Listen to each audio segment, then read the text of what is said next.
Khaimera, or should I say Crit Mirror, is one of the heroes that I've enjoyed playing considerably. His kit is quite fun and something new to Paragon, with his Q Unleash giving him max attack speed for the next 5 attacks within 5 seconds, combining well with his passive E ability, Spirit Regeneration, which allows him to build stacks of health regen. His ultimate was pretty bad, but now that the root lasts for a second, on top of the 60% movement speed debuff to enemy heroes, you should have no trouble picking off enemies. The way I like to build Khaimera is with a lot of damage and a tiny amount of crit. This is mainly because of how quickly you can hit a hero with your Q. I use Bounty Stalker to build up my crit chance without having to invest any other points into upgrading crit, and with the max attack speed buff, you hit max crit stacks almost instantly. You also need some armor because you end up taking some damage before you get in range to use your leap. And I've thrown in a Hunter's Guile as well because it's a great counter to Decker or any other hero with a form of CC.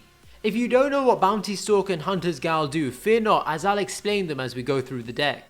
So let's start with the deck. You want to take the Warlord as your prime card, a health potion and double strike token. Then I have a Flashfire Piston with 3 strikes, a Brawler's Key for harvesters, a Guardian's Ward with a minus strike and 2 greater strikes, a Hunger Maul for our crit bonus with 3 drains, a Wind Carver Blade with 2 greater strikes and a Vicious Kinetic. This Wind Carver Blade is an alternative to Hunter's Guile. If the enemy team have no form of CC, there is no point you investing in a Hunter's Guile, so you might as well focus on some attack speed and damage.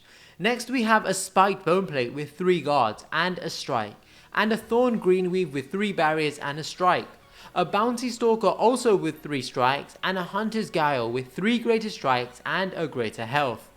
You can import this deck straight into your game by clicking the agora.gg link in the description below. So firstly, what does Bounty Stalker do? Well, Bounty Stalker gives us a 12% crit chance, and while this might not seem like a lot, remember we're comboing this with our Q, which means we're hitting often enough that we'll land quite a few critical hits. The build has enough damage in it that we don't really need to rely on building so much crit, but when we do hit a crit strike, we hit like a truck. Hunter's Guile on the other hand is a more defensive card. It removes all debuffs from your hero, so pretty much like Grim Shield. You can use it to ignore Steel's ult, deck a stun, or even to pass through a deck a containment fence.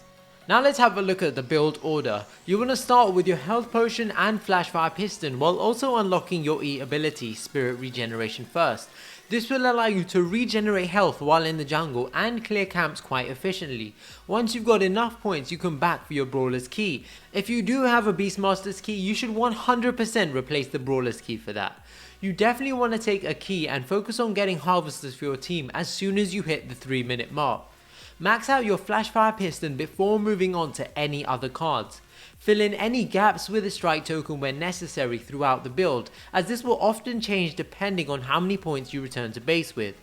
We then have our Spiked Boneplate or Thorned Greenweave for armor. Now you can delay these if you want. You could focus on Bounty Stalker and Hunger Maul, or even get your Hunter's Guile. I recommend if you're going to get Hunter's Guile that you don't max it out until later. It has no maxed bonus, so you're not losing anything. If you do decide to go for Spiked Boneplate or Thorned Greenweave, you can either upgrade them all with armor or add in a strike. If you're up against a team with a lot of damage heroes, then I recommend going for the extra protection.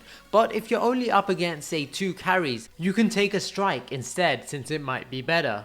You then want to go for your Bounty Stalker and follow up with your Hunger Maul for lifesteal and crit bonus. Remember to max out your Hunter's Guile and Guardian's Ward towards the end of the build rather than earlier, because you generally get better max bonuses from other cards. Your build should go something like this: Health Potion, Flashfire Piston, Brawler's Key, max out your Flashfire, pick an armor card, max that out, pick a second armor card and also max that out, sell your Brawler's Key for a Bounty Stalker, and once that is fully upgraded, sell your Flashfire Piston for a Hunger Maul and upgrade that. Remember to add in wards when necessary as well as your Hunter's Guile. I recommend getting wards earlier and then upgrading in the late game. Obviously the build order is kind of situational, so you need to adapt it to your situation, but this is the general idea. I tend to focus on maxing out my Spirit Regeneration ability because at each level you gain more health regen per hit. This will help you sustain longer and allow you to farm the jungle comfortably. His Q is the next thing I max out, and then his leap. Of course, you want to focus maximizing his ultimate out when at 5, 9 and 13, because this is a great ability for dealing a lot of damage and zoning out carries. Now you've got a build and how to level his abilities, I want to show you some of my gameplay so you can learn from my mistakes or improve on things I did well. The single most important thing I learned when playing Khaimera is to time his leap. Using it too early, like before the enemy hero has used their escape, could prove costly, especially against rangers who will have no trouble kiting you to death.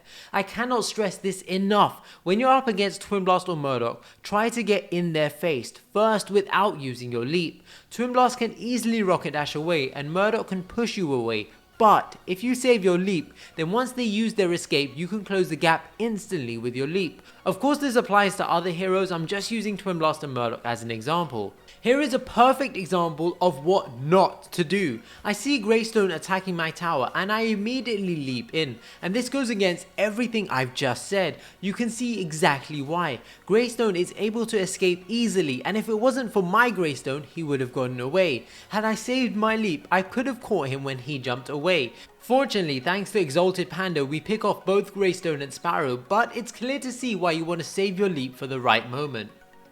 Here is an example of what to do. I engage the Decker from behind without using my abilities, waiting for her stun. She uses her stun to put some distance between us and then her rocket boots, and so now I use my leap and then my ultimate to kill her. I waited for her to use at least her stun before using my leap.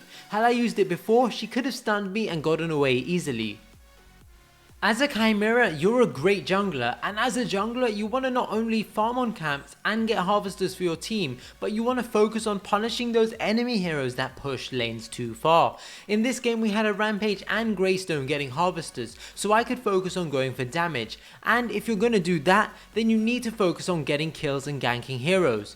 We spot Murdoch pushed all the way up to our tower, and again he's picked off easily. I used my ultimate and the damage from Rampage and me proved too much. These are the kind of opportunities you always want to look out for. Spend the majority of your time in the jungle, but when you come into a lane, make sure it's a secure kill for your team.